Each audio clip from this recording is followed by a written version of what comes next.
"Then the words don't fit you," said the king, looking round the court with a smile. There was a dead silence.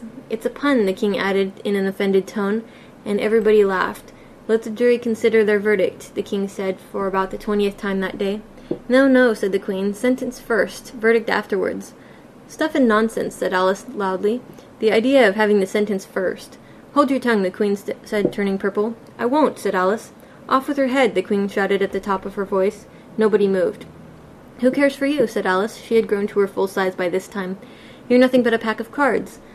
At this the whole pack rose up into the air and came flying down upon her. She gave a little scream, half of fright and half of anger, and tried to beat them off, and found herself lying on the bank with her head in her lap of her sister, who was gently brushing away some dead leaves that had fluttered down from the trees upon her face. "Wake up, Alice dear," said her sister. "Why, what a long sleep you've had." Oh, shoot. "Oh, I've had such a curious dream," said Alice, and she told her sister, as well as she could remember them, all the strange adventures of hers that you have just been reading about. And when she finished, her sister kissed her and said, "It was a curious dream, dear, certainly. But now run into your tea. It's getting late." So Alice got up and ran off, thinking while she ran, as well she might, what a wonderful dream it had been. But her sister sat still just as she left her, leaning her head on her hand, watching the sunset and thinking of little Alice and all her wonderful adventures, till she too began dreaming after a fashion. And this was her dream. First she dreamed of little Alice herself, and once again the tiny hands were clasped upon her knee, and the bright, eager eyes were looking up into hers. She could hear the very tones of her voice, and see that queer little toss of her head to keep back the wandering hair that would always get into her eyes. And still as she listened, or seemed to listen, the whole place around her became alive, the strange creatures of her little sister's dream. The long grass rustled at her feet as the white rabbit hurried by.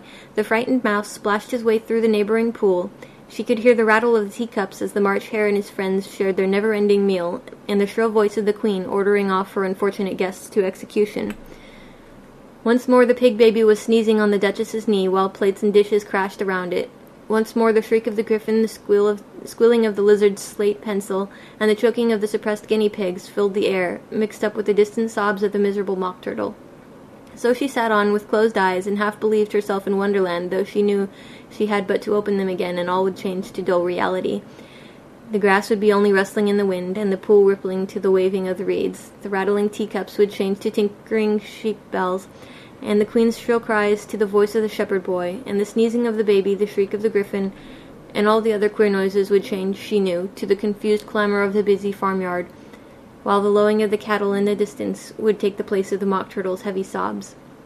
Lastly, she pictured to herself how this same little sister of hers would, in the aftertime, be herself a grown woman, and how she would keep, through all her riper years, the simple and loving heart of her childhood, and how she would gather about her little children and make their eyes bright and eager with many a strange tale, perhaps even with the dream of Wonderland of long ago, and how she would feel with all their simple sorrows, and find a pleasure in all the simple joys, remembering her own child life and the happy summer days.